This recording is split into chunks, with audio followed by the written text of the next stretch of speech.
Welcome to the Sunny Chung Show. Today we have a incredible, inspirational guest with us, Matt Tran, the founder and CEO of Birchbury. Matt journey from engineering to become a successful YouTuber and now running a multi-million dollars company in Vietnam is nothing short of remarkable. Today, we're going to dive into his story, exploring his professional and personal development and how he overcame adversity and he took the leap of faith from engineering to entrepreneurship. Matt, it's a pleasure to have you on the show. Sonny, thank you for having me. Yeah, I think you added me from the Asian Household Network a couple years ago, and I've just been following you on Facebook, so it's good to finally talk. No, thank you, man. I appreciate you getting on and share your story. My goal for this show is not about people successful. I just want to share the journey. Hopefully, the person who listen to this, they can gain some value and some idea to help them in their journey as well. Makes a lot of sense.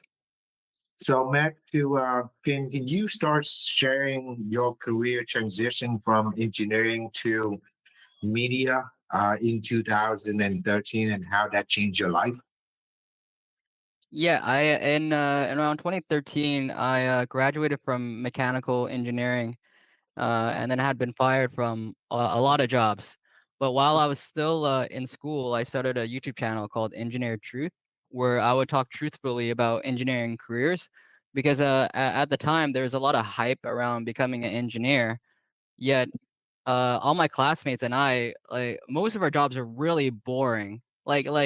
So boring. And I was thinking, like, nobody's telling us this. Like, everyone's telling us that when we graduate with a mechanical engineering degree or any engineering degree, we're going to be working on rocket ships and things like that. But I also found that, like, bigger the company you work for, like, more likely your job was going to be boring, right? Because you're just a small cog in this big wheel. And I just wanted to let students know when they sign up for engineering that likely their life is gonna be like that, because no one else was talking about it. And so that's kind of the premise of why I started Engineer Truth, is to tell the truth about engineering careers, which then expanded to truth about all careers. And then so I did that for about 8 years, and near the end I had around 300,000 subscribers, and I did make a full time living from it for about, yeah, for about 6 years. It was about full time living. But then, after 8 years of making content, I just got really tired of it, and I moved into a different phase of my life where I wanted to stop talking about careers. Mhm. But it really taught me a lot. I learned how to make a sales page. I learned how to grow a business from just an organic YouTube channel, and it taught me a lot of media skills as well, like how to make videos and how to game the algorithm the best you can to give you a fighting chance as well.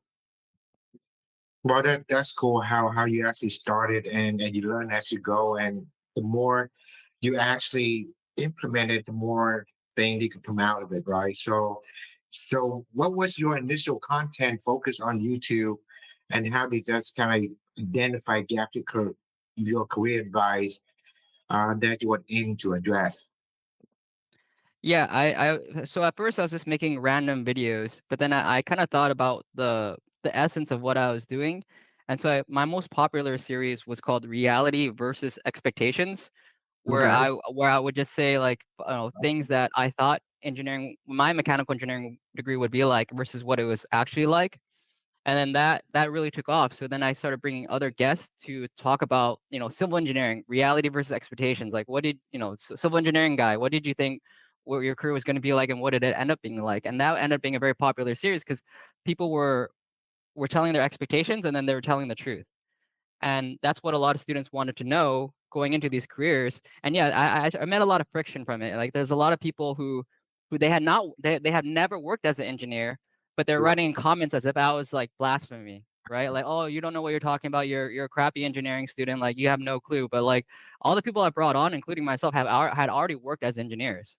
It's not Right. like we didn't know. And I could tell that people who were criticizing me Mm, had never worked as engineers. So even though I faced criticism, I knew I was in the right direction, because uh, I was getting people just talking their truth, talking from their own experience. And I knew from my experience and from my classmates' experiences that most of the engineering jobs are quite bland, really bland. Right. And I just think that like if you're gonna commit your life toward this career, then you should know that in all likeliness, like your career is gonna be quite bland. Unless you're something, unless you get lucky and you get a really spectacular job. Hmm. But for the most part, I would say like 80% engineers, you could probably expect your job to be very bland. Well, Matt, when you start the engineer, is that like you pick that field, or your parents, as an Yeah. engineer, they want their son or their daughter to be a doctor, engineer, or a pharmacist? Yeah. Is that the path you want to be engineer? Would you like interest in that field, Yeah. or you were forced to be in that field? So I graduated from UCI with a psychology degree, and at the time I felt like I couldn't do anything with it.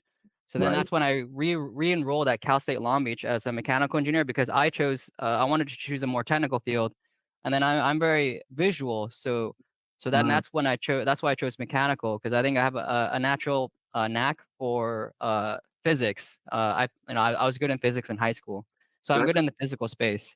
And so that's what I chose. And then when I worked as a mechanical engineer, especially when you work in like very standard industries like HVAC or things like that, like definitely not type of like that's definitely not what I signed up for. Because in the end, like I wanted to make something or be part of making something, mm-hmm. but when you're like work in HVAC or something like that, which is a very common for engineering, like you are the definition of a cog in the wheel, in my opinion. You're just churning out things. Yeah.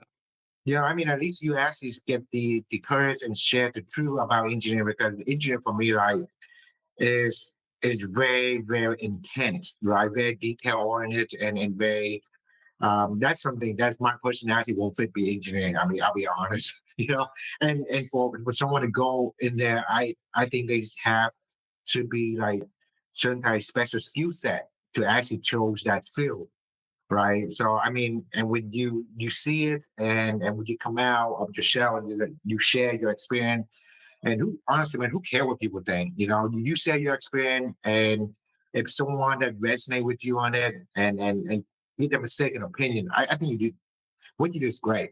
You know, and there are some haters out there, and whatever they do is their story, right? There's their own thing that they have to work it out with their own issues, not yours. And I'm glad you did what you do. Yeah, I found that the people that hated myself was either in two camps. They either were lucky and they went to good school and they got an excellent job, and they're like, well, I got an excellent job, so I don't know what you guys are talking about. You guys are just lazy. They're the high totem people, Uh-huh. which I don't even believe. I wouldn't even believe those people half the time. And then there's like the low totem people who have never worked as engineers. But I would say like 80% of the people who actually worked as engineers resonated with my content, which was why I could make a full-time living from it. Right.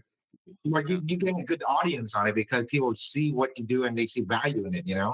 So on this, let's say like if someone looking to start their YouTube channel, and you probably left that field already, but I do want to see if you say a couple key strategy. What should they do or focus on to build a sustainable audience? Yeah, I'm gonna speak about this as a man influencer because I'm not really familiar with being a women influencer, but as Right. a male influencer, I think the first thing you gotta think about is like, am I am I someone in person that other men can at least somewhat look up to Hmm. in the field that you are about to be an influencer in or about to create this YouTube channel in person, would people look up to you about the subject? And if the answer is no, then you gotta work on that first. Because I see so many people, make a YouTube channel and it's just about them, only about them, and it's like, as a man, like, nobody wants to see your vlog of you eating KFC or something like that, or, like, something very minute. Right. Like, as a Yeah. man, like, when we follow a channel, we want to follow someone that we can somewhat aspire to, whether that's athleticism, in business, or something like that, right? So if Mm. you don't have a little bit of that quality that, like, hey, like I think I'm really good at this sport or this business, And I know that in person, in the physical world, when I meet people, I'm good at this. Like I'm actually good at this because that will translate to people also following you online, right? But if you suck at everything and there's nothing particularly you're particularly good at, and you just make random vlogs like mukbang or like what you're gonna wear for the day or like your story for the day, like honestly, men to men, we don't care about that kind of stuff. Right. You know, it's just not how we operate. Now, women can do it. And I know there's a lot of women vloggers who do those kind of things. Like they just make, outfit of the day or, just me going to Disneyland, some basic stuff, and it could get millions of views if the woman has the right personality. But for men, Right. we're just not the same way at all. So the first thing is first have some sort of aspect about you that other men can aspire to, and you validated it in the physical world and with people that you've met in person. Okay. And the Hmm. second thing is make sure that when you talk, you can talk in a way that's convincing. And the crux I see often is that when men try to be influencers, a lot of times they sound boyish. Like they almost try to adopt this like feminine YouTube vlog style. So they'll say things like, "Oh, hey, it's your boy Matt here. Hey, be sure you subscribe to my channel for all my latest content, yo." You're like, Right. it's just like, dude, like you're not being someone that other men could aspire to when you act like when you're like a 30 something year old acting like a teenager, Right. right? Right. So that doesn't help. So first, hold on, my whining. You're Okay, good. so It's over there. So yeah, I appreciate this. Go ahead, man. yeah. So I think those are the first two things that you have to check. First, there has to be a unique quality about you that other men can aspire to. Typically, business or athleticism, in that ballpark, self-development, and it has to be like you are actually better, right? It can't just be like you taught yourself on YouTube and then you think you're better. Like you actually have to be good at it. What you're going to be an influencer about. And then the second thing is making sure that you present yourself in a way that is enjoyable for men to watch. And if you're acting like a teenager on camera, like, hey, it's your boy Matt here. What up? Today come out another vlog with you. Like, dude, like nobody wants to follow you. You're a 30-year-old acting like a teenager. It doesn't make any sense at all. So the second part, you actually gotta like change yourself, the way you present yourself. And I think that's why a lot of people don't become good at YouTube because it requires a transformation. And but that's also the beauty of why I enjoyed becoming good at YouTube is because it made me transform myself if I want to Mm. actually make a living from this. So you say that because of YouTube, that's it kind of get you out of your comfort zone and it's kind of help you develop the new person that you are today, man. Yeah, because if you're doing it properly, you should be watching yourself. You should be reviewing your videos and watching how you speak in the videos. And when you don't sound, you know, for lack of better words, manly or Mhm. masculine, uh yeah, people are not gonna follow men are not gonna follow you. Right? Like if you don't sound good, people are just not gonna follow you. You could be saying like the best stuff, but if you sound like a teenager or you sound awful or you sound feminine, then yeah, men are just not gonna follow you. So how you sound really matters. How you speak really matters when you become an influencer or any or YouTuber, and to speak differently, to have a Mhm. different like pronunciation, a different demeanor about yourself. That's not just a training; it's a transformation, and it takes time Yeah. because there's habits. Because a lot of the things that guys say, like "Hey yo, it's your boy Matt" or something like that, all those like kind of teen speak, Yeah. less slang. Those habits take time to get rid of. That's I used to say because I'm from California, I used to say dude. I used to start my sentences with dude and like very true. often Right. Right. because a lot of people from California say those kind of things. But guess Hmm. what? If someone's watching me and they're not from California, they're gonna think like, why does this guy keep saying dude in front of every sentence, right? Because they're not from California themselves. I know it sounds very young. So if you want to become an influencer, you gotta transform yourself to someone that other men can aspire to, and that's part of it. Yeah. I mean, you nailed something that made me like realize the first thing you have to be authentic who you are, and what you actually deliver is not just about you about share information to make sure that keep some good content or personal development or business or exercise, whatever that is. for people to watch. And when the audience watch, they want to gain something value, right? Because that what social media is about, what YouTube channel is about. And what you're saying is it pretty much help a lot of people to change the game plan or try to improve themselves. It's a transformation, like you said. So but don't this lead me to think when you saying transformation wise, right? And we all go to our setback or failure and take a time to transformation. And one thing I noticed that you did mention about how Napoleon Hill quote on adversity and opportunity shape your perspective and your setback on failure. Can you expand on that for me, Matt? Yeah, when I was in college, I read Think and Grow Rich by Napoleon Hill, and there's a quote that I read in the book that it's my favorite quote of all time. It says, "Every adversity plants with it a seed of equivalent advantage." And this one really resonated with me because when I was making this engineering content, I got every like in the comments you get every single excuse in the book of why engineering is hard or like why I am an idiot or something like that. But like there's just a lot of complaints and a lot of negativity, and then a lot of people were coming out with like excuses like, oh, like I can't get a good job in this because like I'm Mexican or something like that. Like they throw something out there like, name X reason, and Yeah. like, this they had all these sorts of excuses. But uh from my life, it's like I feel like everything that challenged me like made me much better later on. Um, And I would even give you a really harsh example. Like I think this is the craziest example anyone's ever brought in terms of adversity, planting a seed of equivalent advantage. But 5 years ago, my mom passed away from cancer, and it was the worst thing I've ever witnessed in my life. And it took 2 years for her to pass away from cancer. And during that, it is awful, right? It's like you basically watch your mom slowly die in a very painful way, a very torturous way through yeah. chemo. So you're like, okay, there's no way that adversity plants with it a seed of equivalent advantage. But that losing my mom, I would say transformed me the most. Like it really showed me like, you know what, like life really doesn't give a f about anybody. Like anyone can go at any time, really, honestly, and that includes myself. So it, for whatever reason, it also made me incredibly grateful to be alive.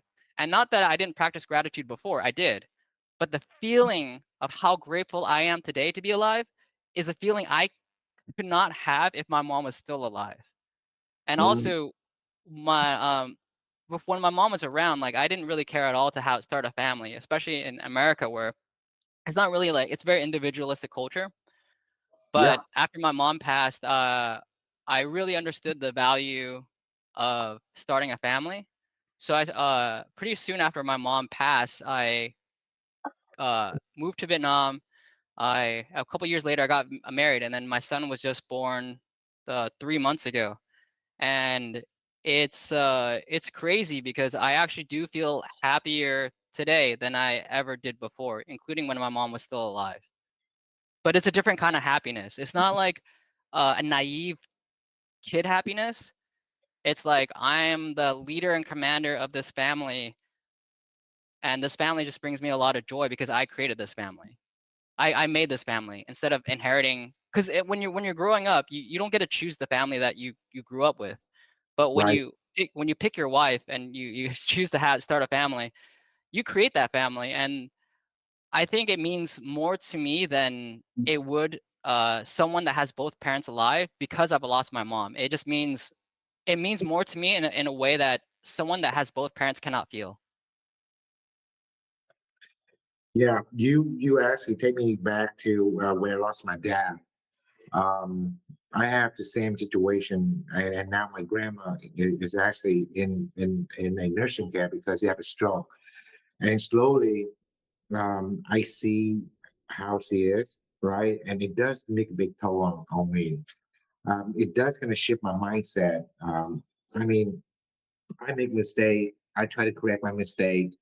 And you're right. In United States, we tend to it's all about me, and very entitlement. But the thing is that we all can change, right? We all can grow in a way to improve our daily life. It's personal development, or in terms of saying they help our mindset, because there's a lot of crap out there that have negative impact or toxic, to your mind. And and and the adversity, when you go through a certain stage, and how you grow up with it, and how you can pick and choose to form your destiny, is that where the question lies. I feel sometimes we need to have a wake up call before we actually take the leap of faith.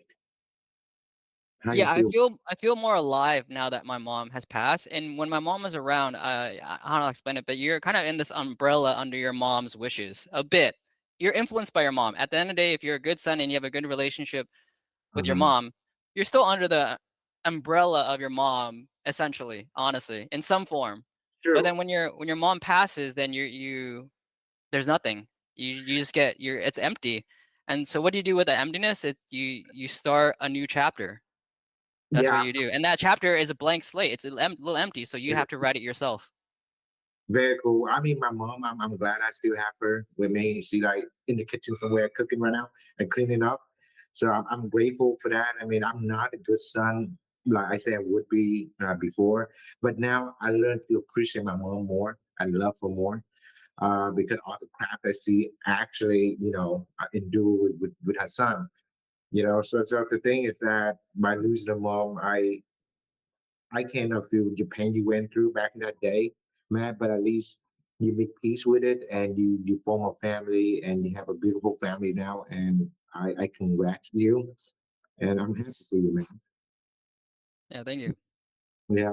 So now let's change the subject a little bit before we get too emotional here.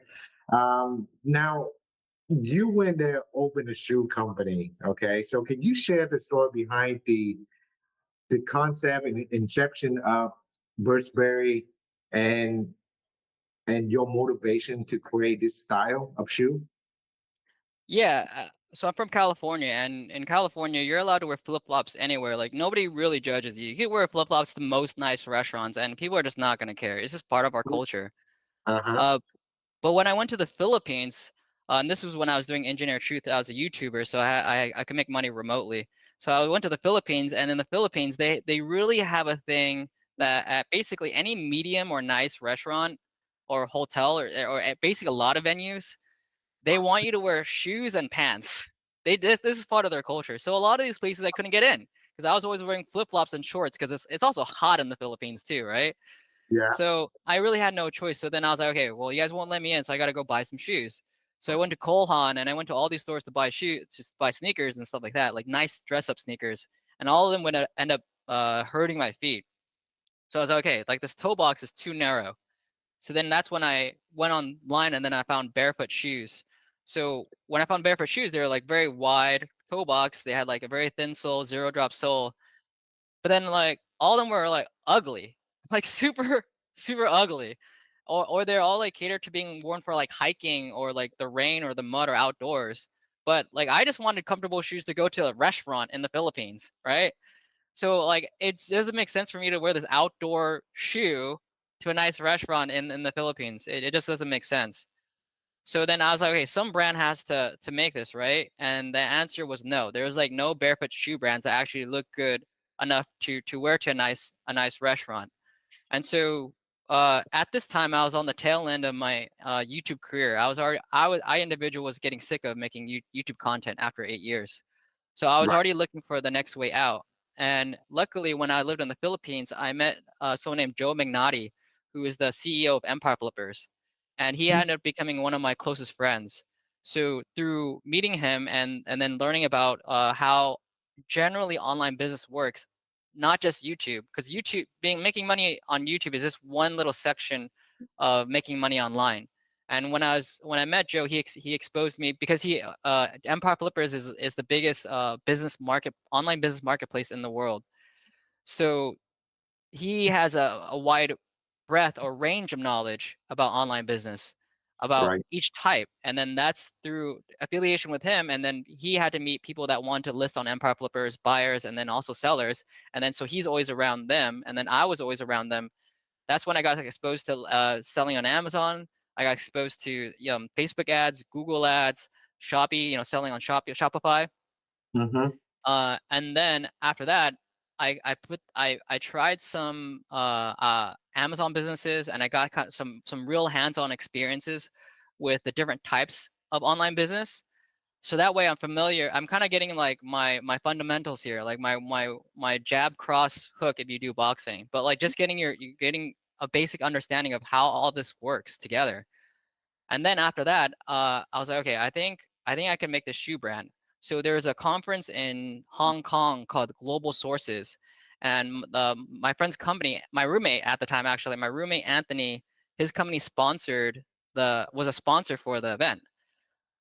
So he asked me like, hey, do you want to come along? I was like, yeah, I ain't got nothing else to do. So I go to Global Sources, and there's shoe suppliers for me to talk to. So I'm talking to them about this idea, and that's when it clicks to me like I could do this. I could make this shoe brand. Like I have the skills, and with my 8 years of YouTube of making media, and now that I've learned the fundamentals of like how like generally how Facebook ads work and how Google ads work, I just need to make a good shoe, and I could scale it with ads with Facebook and Google ads. But the crux I knew at the time was I need to get a good shoe. I need to get a really good shoe. So I didn't end up going with any of the suppliers I met at that conference, but the reason is because like I knew the U.S. China tension was already kind of getting high, Mm. and I had a strong feeling that people just wouldn't want to buy Chinese made products moving forward. Even this was 4 years ago. It was already people already didn't like it, right? And even today, now it's even worse. Yep. So Yep. that's when I just decided to go with Vietnam because my parents are from were born in Vietnam, and Mm-hmm. we have some history there. So that's when I found a supplier in Vietnam. I went with her, and when you go through suppliers, there's a lot of filtering. It's kind of like dating a little bit. Uh, So there's a lot of scammers, and or just I'm not even sure like scammers, but there may be just people that aren't awful at what they do. yeah. But but I did find a good supplier here in Vietnam who made a sample just based on a prompt I posted on a website called Mm-hmm. findsourcing.com. And so she made a sample, and I was like, okay, this person is like serious enough about me to make the sample. I gotta at least go visit this person. So Right. while I was so while my dad and I were going, this is actually the first Christmas after my mom passed. So my dad and I we wanted to start a new tradition. So we both decided to go to Saigon for that Christmas after my mom passed. So we Mm-hmm. go to Saigon, and during that visit, I meet with the supplier in person, and so and the shoe was like pretty good. It was like 80% there, and so that's when I was like, okay, I do want to work with this person because she's understanding what I'm saying. And so I got so we finish up we do like one or two more revisions. We finish up the shoe, and then I take picture. I have my team in the Philippines, which is my team that was also from YouTube. So my Mm-hmm. engineer truth team, they just converted from making YouTube videos to making the content for Birchbury, which means like the product photos and then the Facebook ads and the Google ads. So it was like a very seamless transition for them.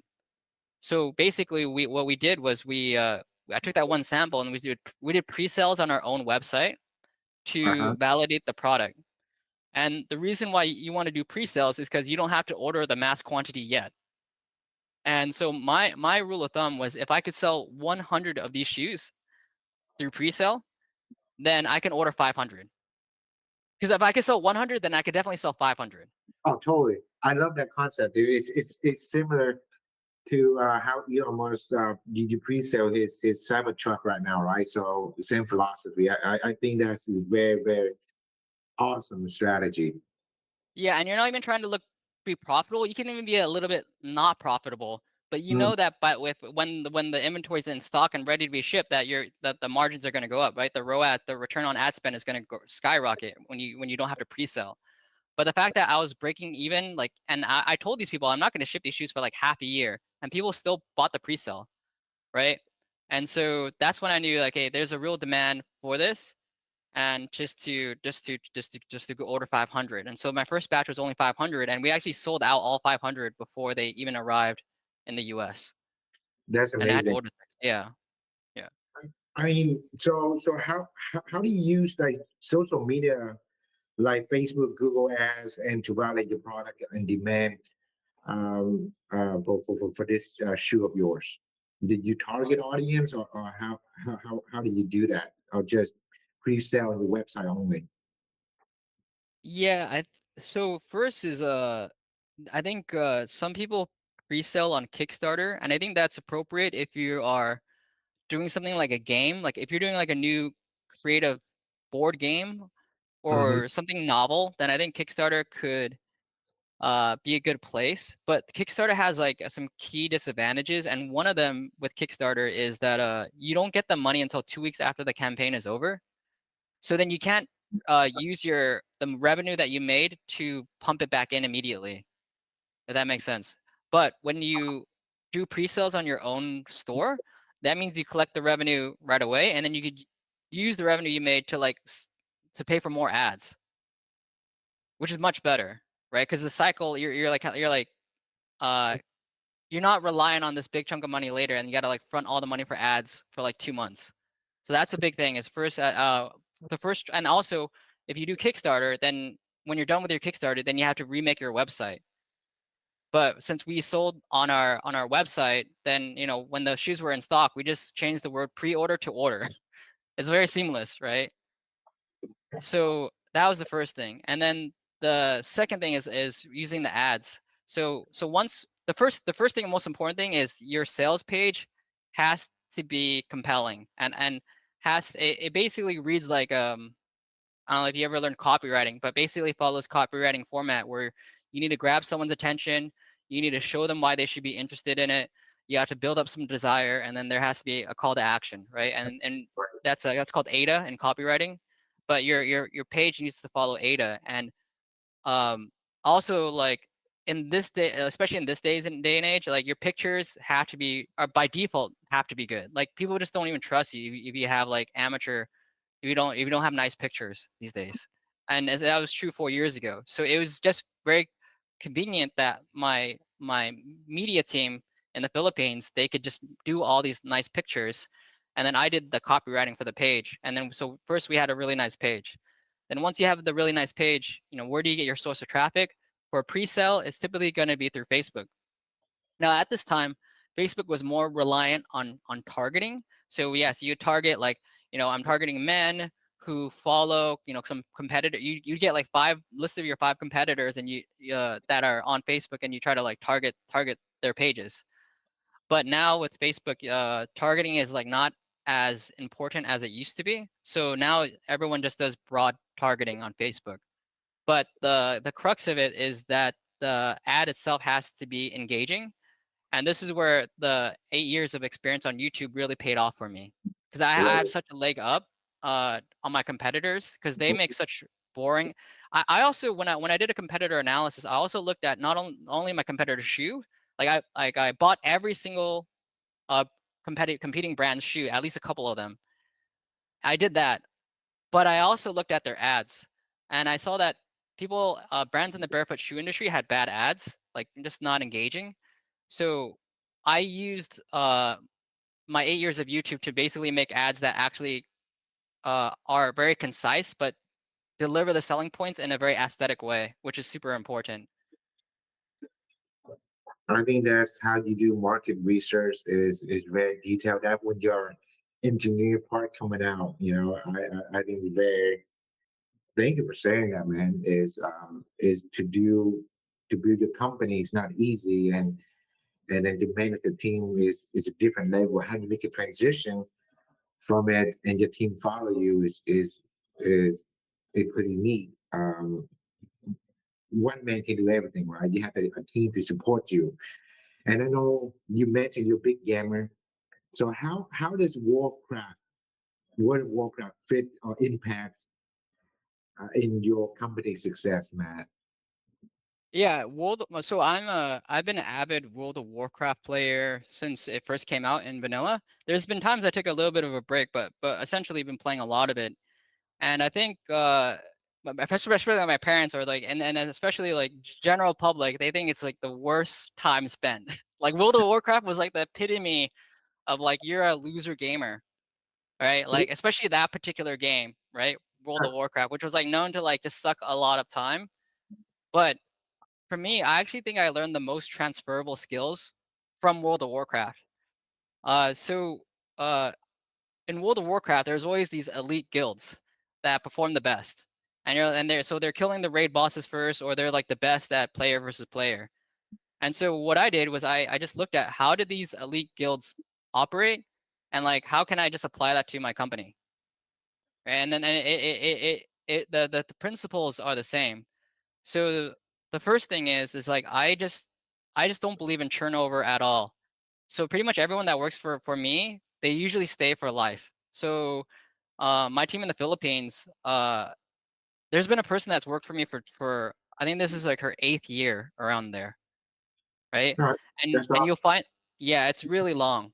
And the first and so because I found out like when teams lose their like rotate members, it can just they have to restart the cohesion again, Yeah. right? But because Jessa has been with me for so long, I could really send her like a very simple instructions, and then she knows like 30 or 50 implied things that I mean in addition, and she could just do it. But if Jessa quits for some reason and we have to get a new person, now I have to like those 50 things that Jessa just understood because she's been with me for so long. Now I have to explain those things again. And I have to do that every single time I send instructions to this new person.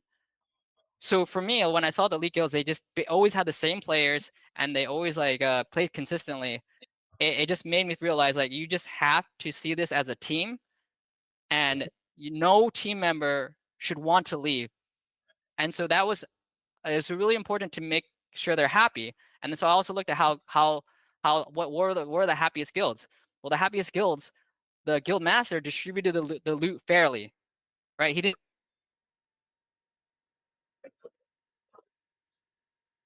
people, but if you pay them fairly, they're gonna stay, for the most part, and you're nice to them, right? Right. So that was a big part of it. Then I looked at why did people get burned out from World of Warcraft, right? It was from too much playing. And I that's the time I figured out, oh yeah, because you're playing too much. And what would playing too much be? Like 8 hours a day. Well, what do a lot of companies expect their people to work? 8 hours a day, right? So for me, I set up my company to be task oriented. As if they could finish the task in 2 hours, then they're done, right? I don't care how long it takes them, just to get this task done. And so what? I'm not using every hour of their time or whatever it is, but at the end of the day, we're making enough money to pay them. We're making enough money to pay myself. So the hours they work, like I'm not paid. The money the company makes is not based on how many hours they work, right? The money that we make from the company is based on did I assign them a task that actually matters, that's actually going to push the needle. And so why would I evaluate them based on the hours that they worked when the company doesn't even make money based on the number of hours that they worked, right? It just doesn't align. So for me, it was about having this group where it feels like a guild because we can do a lot.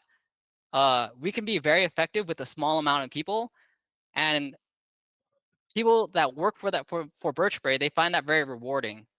That we can move so much with just like 5 or 6 people, right? So Right. so there's a lot of elements with how that is in World of Warcraft, because in World of Warcraft it was the tight knit guilds that could like beat the war like the best dungeons. But what I noticed is like people never really liked being part of like a big guild that didn't get anything done, right? And then so that's like really inefficient, right? That's like all over the place, right? Like and so a lot of companies they're kind of like that. They're kind of all over the place. They're not really focused, and their cohesion between members is not that high. Like meaning like their teamwork between members is not that high. But I noticed like when people have a lot of satisfaction when the teamwork is very high.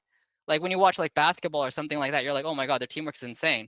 And Right. in a company, you can replicate like that level of teamwork, and you just keep like you keep uh knowing how to work better with each other.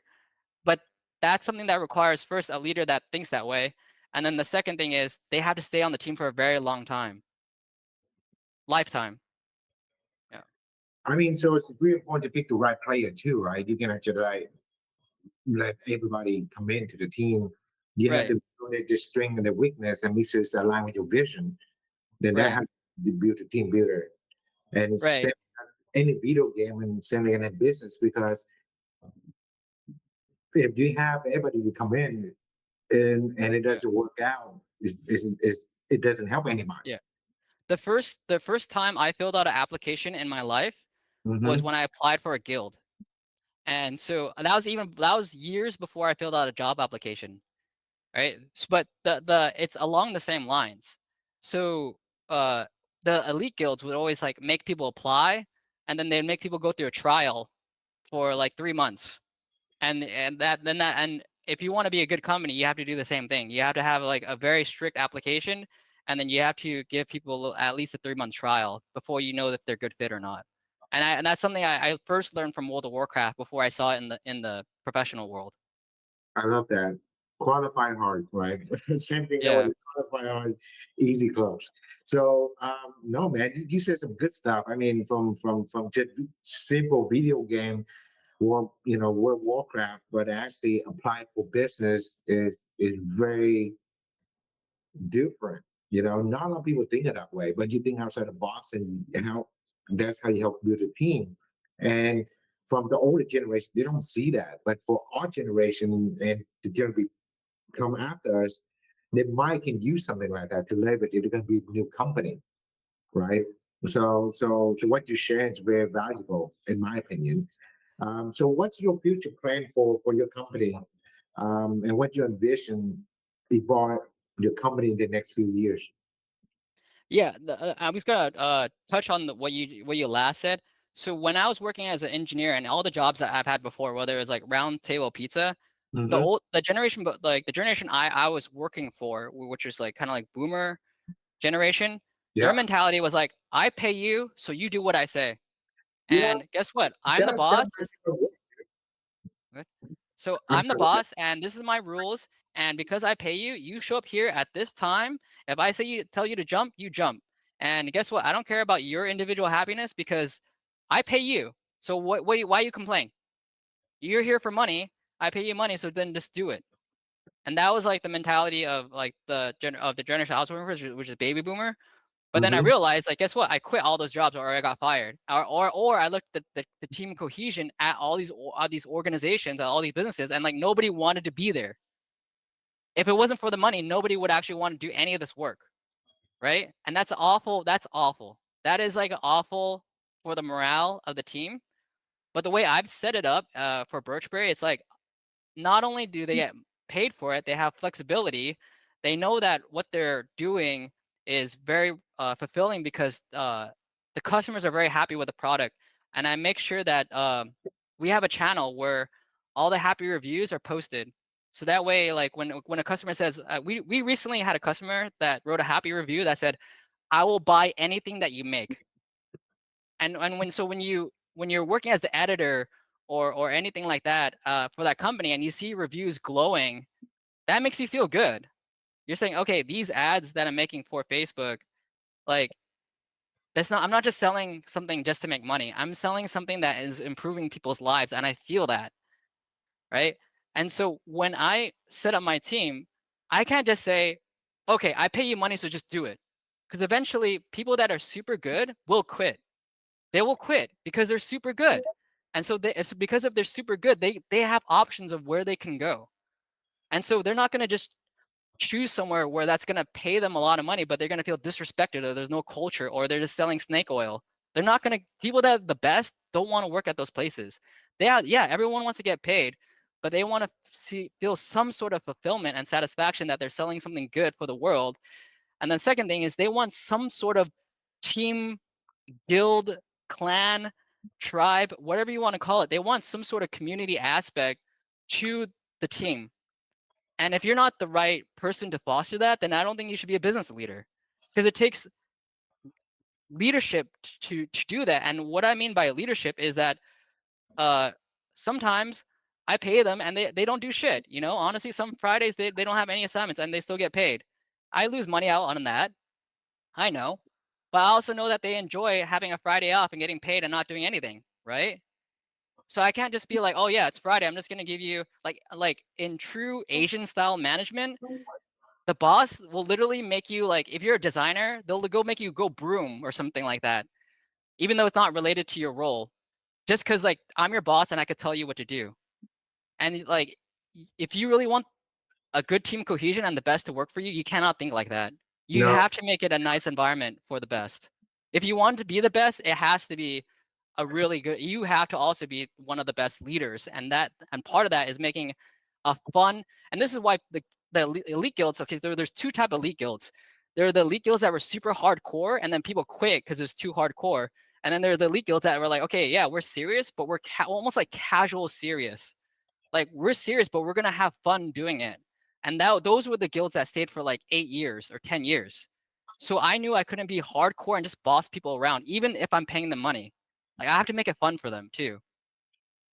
you brought me something because everybody can talk about leadership, everybody think about cohesion, but the surface they want to be boss, right? Boss don't last. Boss you talk about video game and boss get murdered, boss get killed. Team player, team leadership win. And and that philosophy, I that resonated with me because sometimes when you work for somebody, yeah, we all need to get paid, but you have to create an environment that's actually respect each other and use each other's strength and weakness, right? And I learned this in my career. It's so hard to find a good partner. It's so hard to find like the right ideas of team player to put in your team. And when I looked, I couldn't find it. But when I start to understand myself as I try to grow as a person, then the right people show up. Man, you know what exactly looking for. And then when you share this with me, make me think, you know what? That's how you develop a team. That would you develop a culture that to build companies, and the right people showed up. Yeah, and so the way I look at it with the World of Warcraft analogy is like I'm the tank. I am the guy in front. I am saying like, hey, we're gonna go kill those monsters over there. Meaning I'm assigning the task like, hey, Flairson, you're gonna make this ad like that. And then my team, they're kind of like the DPS, the damage doers. So they're like the mage and they're the rogue. And then we have Jessa, who's the support. So she's kind of like the healer, because in World of Warcraft, the healer is the support. I So love. Jessa just as our support, and she's like the healer. So everyone has their roles, but where I think the most satisfaction comes from is when you have five people or so with different skill sets, but somehow that combines perfectly in a way that can make a lot of money, and the team could feel that. And what's so crazy is they know that, okay, yeah, I'm just the mage, meaning I just make the video ads, or I'm just the campaign manager, I just manage the Facebook and Google ads. So they all have their individual silos, their individual skills, like how you'd have like Frostbolt or Firebolt as a mage. But then so they don't understand the big picture, but they understand like, oh wow, me just doing my narrow thing as part of this collective group, and somehow a lot of money comes into the bank. That is really cool. It's like you're a small group in World of Warcraft and you're collecting the best loot. You're getting the most amount of loot, right? Versus like if you're not a good leader, that means you're not establishing the right composition for your party, which is also important in World of Warcraft. You gotta form a good composition. Hmm. And if you don't as that, then you're just gonna be really inefficient. Because in this freestyle of life, like it's up to you how efficient your team is gonna be. And because my team is so efficient, and for the amount of money that we bring in for how little people that we have, the team really enjoys that, because it's like, wow, we have enough cohesion, enough teamwork among us that we could do a lot with a few amount of people, which is what teamwork is about. It's about the accumulation of us five individuals can make something much more than what we can do individually. Like it's multiplied, not additive, what we can do together. Wow, that's just like like quality over quantity. Yeah, Yeah, yeah, and each person has to be very good at what they do. So to me, it doesn't make sense to have like two video editors. I'd rather have one really good one than two mediocre ones. yeah, it's just like your way of try to find that right person and just you take care of that department, stay in your lane, and you work it out. And then I trust, I believe you, and then you take care of it.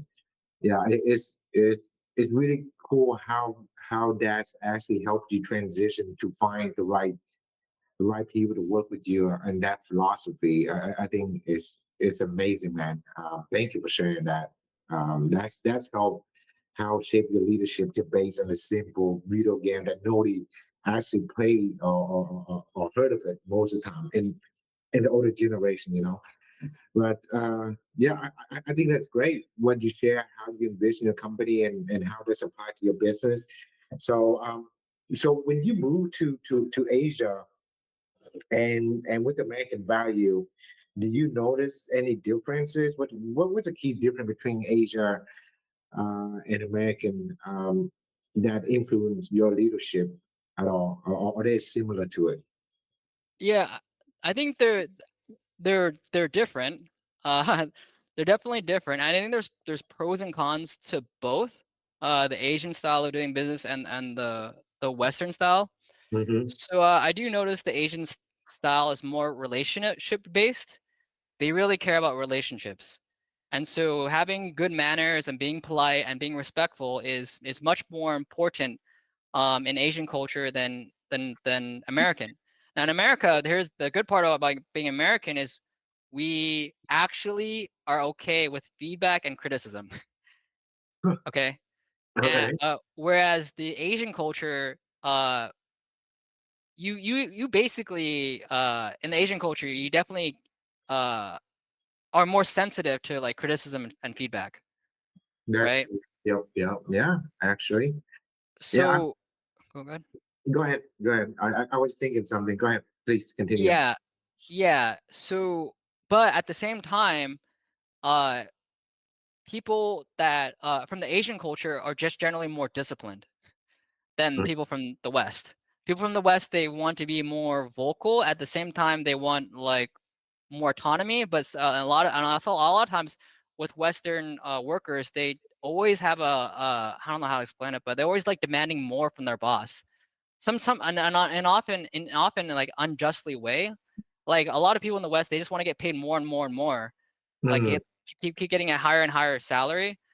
Uh, even if the company even and they take no recognition whether the company can afford it or not in many cases, right? So for example, I had someone a Gen Zer reach out to me for an internship, and so I said sure. Like I didn't have an internship position available, but I just created one for him, and I told him like he was an interior I was what's it called industrial design student, and he had already made a shoe by hand.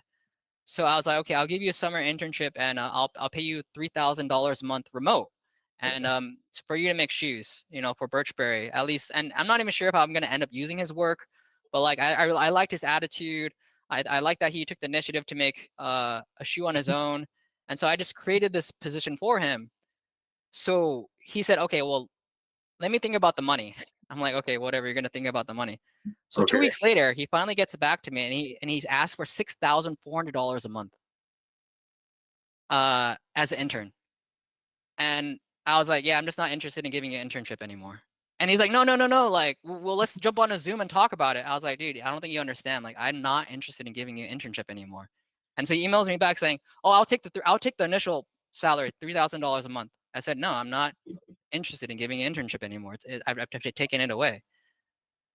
And because and then he said, oh man, the experience would have been great for me. And I just never replied, like, so that's a very Western mentality. Like you don't even have the job yet, but you ask for more money. Like you're still in school, but you Well, ask for $6,400. I, That's a I Western mentality. I think it's more Western mentality is more like I feel that the way you paint this picture is more entitlement, right? Because I think they've worked Yeah. for, right? But the Asian culture, like, let me show you what we can do before I ask. So even in my field, I work with Asian and with Americans, it's and a little bit different overseas, right? Because I haven't worked overseas yet. But I mean, and respectful as an Asian, we tend to have that in our heritage, but with the Western civilization and how they've been brought up based on the culture and environment, It's more like, okay, I know my value, I know my worth, so I deserve more. But they don't know. But they don't know their worth. They don't. That's the thing is they don't. Like It, just because you say you're worth $6,400 a month, that doesn't mean you are. Just because you ask for that amount, that doesn't mean you actually are worth that amount. Like right. that's what a lot of people need to understand. And like also they need to understand that the money needs to come from somewhere at the end of the day. Hmm. Right. And that's something that we're I think there's like a lack of teaching in the West is like the salary you make, it needs to be generated but from doing some from from the company. Right. So it's like, yeah, you can't just like ask for these like really high salaries, especially as an intern, and expect to get it. And especially not in a not as the world becomes more globalized. Because at the end of the day, why don't I just hire someone here in Vietnam for way less? That's also really good at making shoes. Why do I have to choose you? Right? It doesn't make any sense, especially when you're demanding $6,400 a month as an intern. Yeah, I mean, pretty is I get the education system a little bit different from the West and from the Yeah. East, right? So I mean, we all can learn from it. I can see both sides of the spectrum. One way you ask is what you can get. That's the kind of like the Western mentality, right? And on the East side, let me provide you what my value is, then you pay me for it, Yeah. right? So that's what I see on both sides. And if we can find a common ground in that thing, I think that's how we grow as a human being.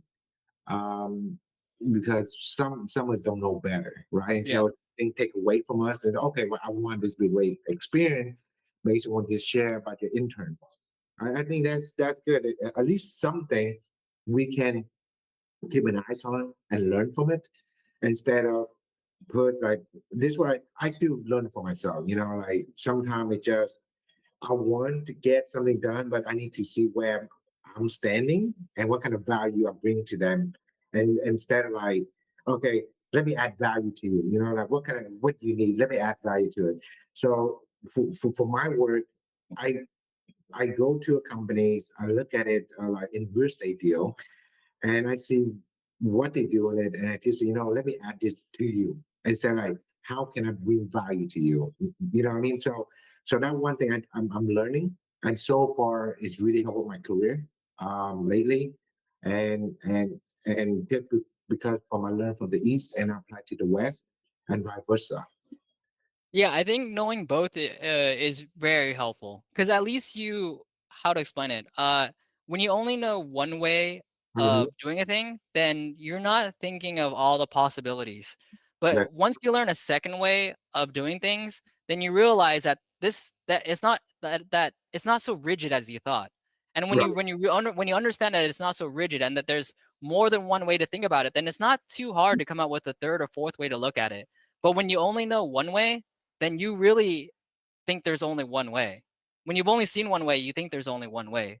So you really have to look at things from like from a different culture to really, especially something very subjective like business and management. Hmm. uh, you really got to look at it from like multiple cultures to really have a good understanding of it, in my opinion. Looking at it from just American culture, way of management or business style is not enough, especially in today's age where everything is global. Like essentially everyone has some sort of like off-site team in Philippines or India. And for me, like I actually spent a good amount of time in the Philippines, going there for a couple of years, and so that's why I feel very confident in managing my Philippines team because I know what makes them tick. I know how what are the big holidays. I know how their culture is more social than American culture, and I know how that affects their personalities, right? But I feel much more confident because I actually took time to learn about their culture instead of maybe someone that has only lived in America and you've never visited the Philippines, but you have 3 or 4 Filipinos on your team, but you've never met them in person and you've never been to the Philippines. I think that experience is much more different than me actually being in the Philippines for a couple of years. That's help because you actually know the culture. You learn about it, so and Mm, you can relate it to them, because it's not like yeah, you pay them like some X dollar amount. Okay, go do this thing for me. That's just like VA. So a lot of people just say, okay, I want to train my VA, but they don't know anything because you don't understand the culture, right? Because yeah, a lot of people in the United States, say, okay, it's cheaper in Philippines, which is true, but they don't know, they don't understand the culture of it. And it's kind of hard for them to actually relate to it, and vice versa. Okay, so if the West gonna give me a job, I'm gonna do my job. I'm done with it. So there's no cohesion to build a good, strong team. But if you actually travel to that country or destination and learn about the culture, I think that's how you can actually build a better team, and actually accomplish what you want to do. They can That, feel it. They can yeah, feel it.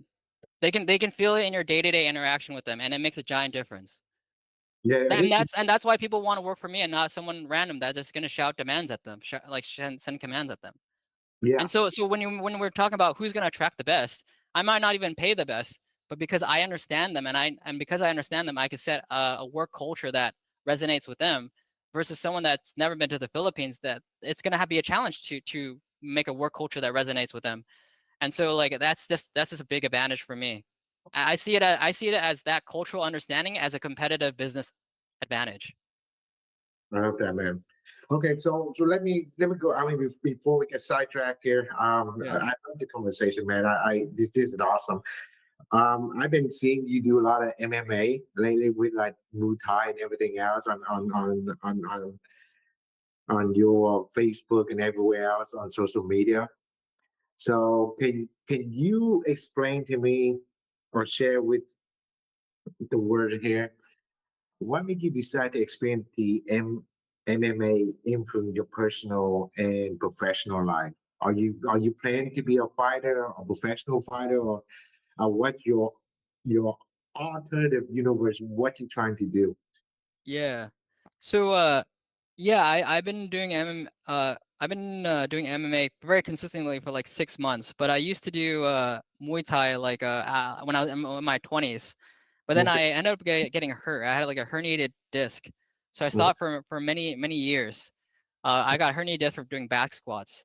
And so I kind of fell off of it. And then when I was going to the Philippines, where I lived in the Philippines, there's no good boxing or MMA places. But my inspiration to restart all of that started from my son.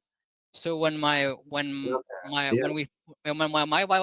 and I found out that we are gonna have a son, while I think this is like 3 months into pregnancy.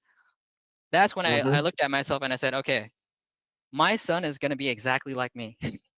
Not what I say, but what I do, my Love that. behavior, right? The language is doesn't almost doesn't even matter. It is a monkey see, monkey do situation. And if I'm always on the computer, whether it's like working for a business or playing World of Warcraft, then guess what? My son is always going to be on the computer. And we know what, I don't want to tell the other parents out there why that's a bad thing, right? Right. So I wanted my kid to be in the physical world naturally. I don't want them glued on the iPad. And so that's when I was like, okay, I need to take up MMA again. I need to get outside. I need to challenge myself physically. And at first I was quite scared because of my back, right? Mhm. But after going through about 5 chiropractors, and that's a chiropractor in Philippines, a chiropractor in the US, uh, never go to the joint in the US. It's an awful chiropractor franchise chain. The joint is awful, okay? Go to a real chiropractor. That's going to cost more money, but they're actually going to fix your situation. So Yeah. so so and then I went to a chiropractor here in Vietnam, and the first one I went to sucked. And then finally after like after waiting another year, I was like, okay, I got to get this back thing fixed. So I finally found a good chiropractor that is helping me with my back, and then now I feel better with pushing myself in MMA. And Hmm. and so for me, this was about teaching my son first how to fight for self-defense.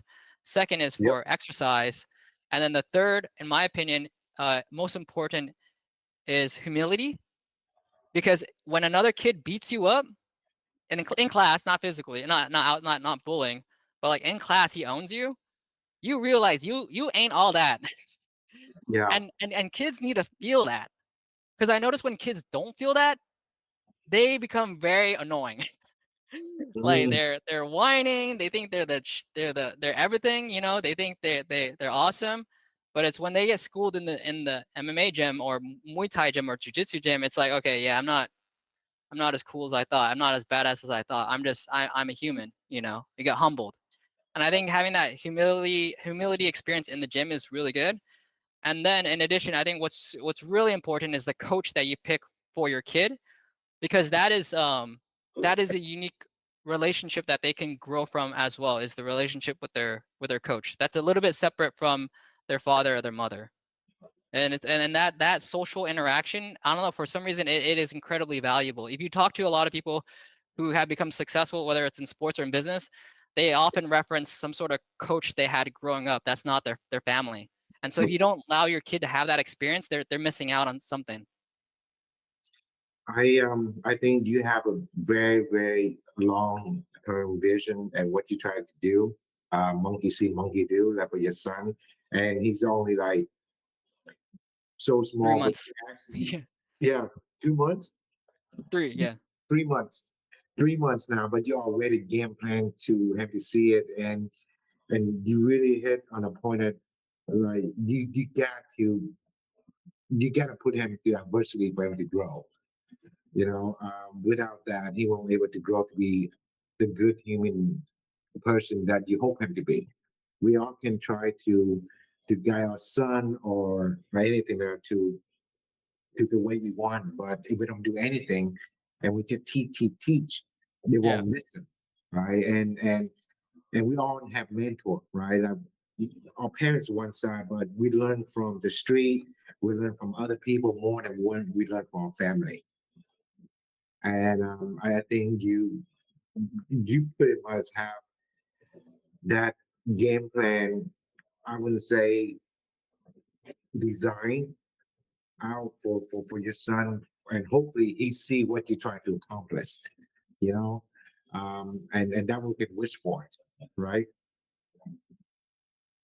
Yeah, I like what you said about adversity there, because you're right. Like when they lose to another kid and they think, okay, man, I lost, I suck. They're gonna have a negative feeling. But the whole point is to teach them, like, hey, like, first of all, it's nothing between you and that kid. It's just about you. This is about you improving. And then when they improve, and maybe the one day they're either same skill as a kid that beat them, or even submits the person that beat them before, there's that feeling of like, wow, like I was at point B and I needed to get to point A, and to get to point A, you got to be better. You got to be more physical, you got to practice, you got to get the reps in, you got to do the grind. But I did it and I became a better fighter because of it, and now I could beat the person that used to beat me. That feeling, there's a unique feeling of accomplishment from that, and I want my son to feel that very early, and then he's going to hopefully apply that methodology, or like that's to business or to school or to academics, right? But the whole point is, like, your son has to lose, because They have to. and the reason I bring that up is because in my community here in Vietnam, there's Uh-huh. a keto class.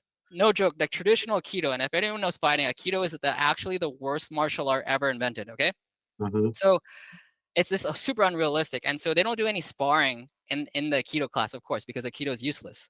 So they just do drills. And I saw like this one, whatever red belt kid like trying to like bully the other smaller kids because he's fat and thicker, and like he's Uh-huh. just trying to throw off these kicks and scaring the kids.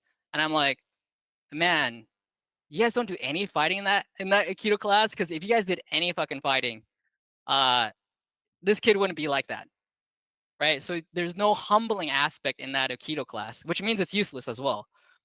Not only as a martial art, but as a way to teach kids as well.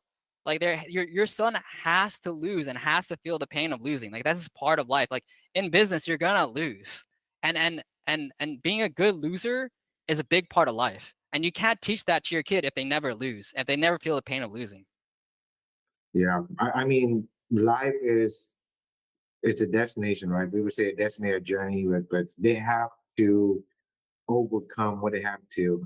I did take Taekwondo when I was younger. I get my black belt and I just stopped because like you throw me curveball, it is, but it does shape my mind. When you told me all this stuff, it's kind of like recall my memories. And you know what? You do hit a lot of good point on it because I lost a lot, and that how it shaped me. I am today.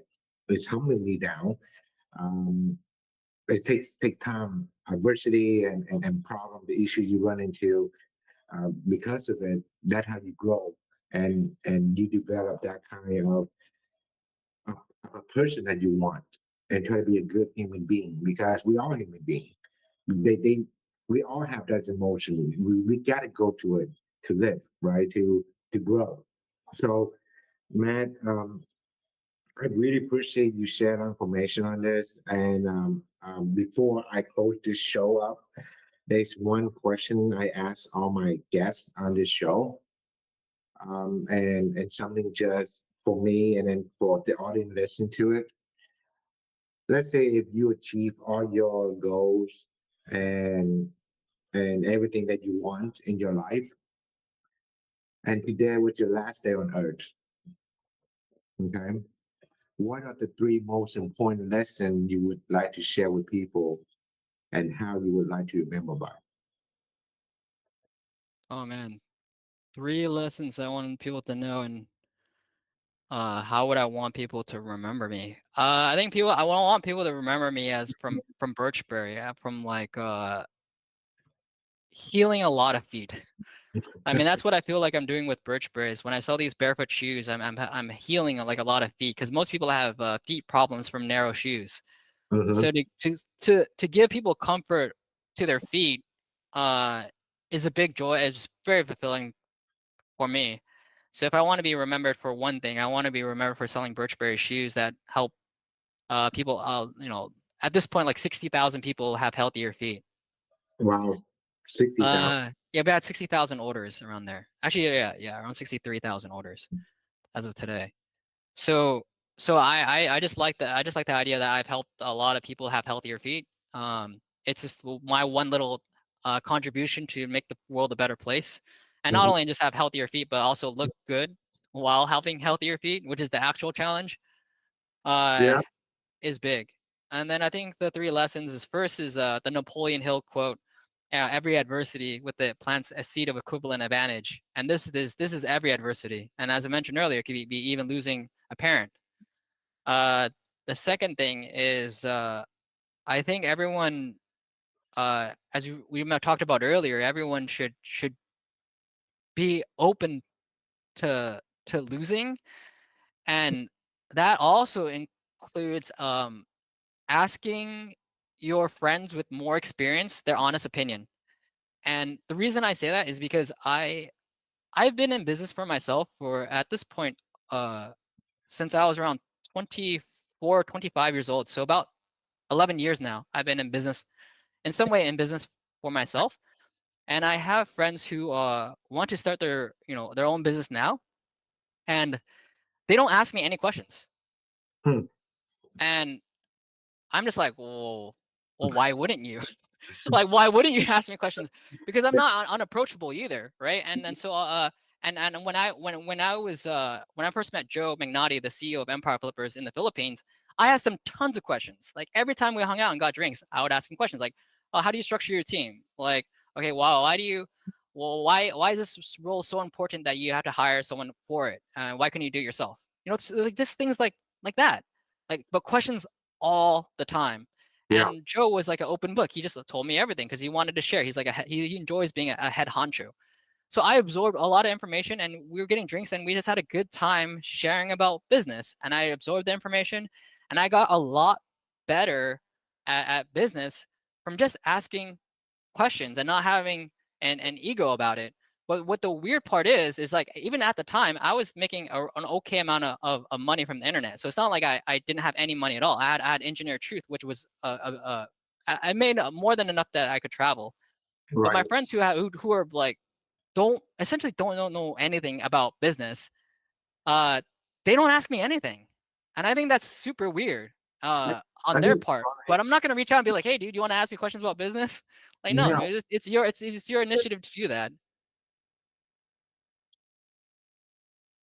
We're gonna say, Sunny. no, I say that's about pride, because a lot of people pride have ego and that's something that have to change, right? And then you share to a point, don't afraid to ask for help. A lot of people don't want to ask for help. That's one thing I learned. If you're a business, sometimes when you fail, you gotta learn how to fail and you get back up. And the only way you can get back up if you're too prideful. um, then you actually stuck in the same place as you were before. Yeah, because I'm looking because essentially I could look at their business because I've been doing this for 10 years. I Hmm. know that they're no they're going nowhere.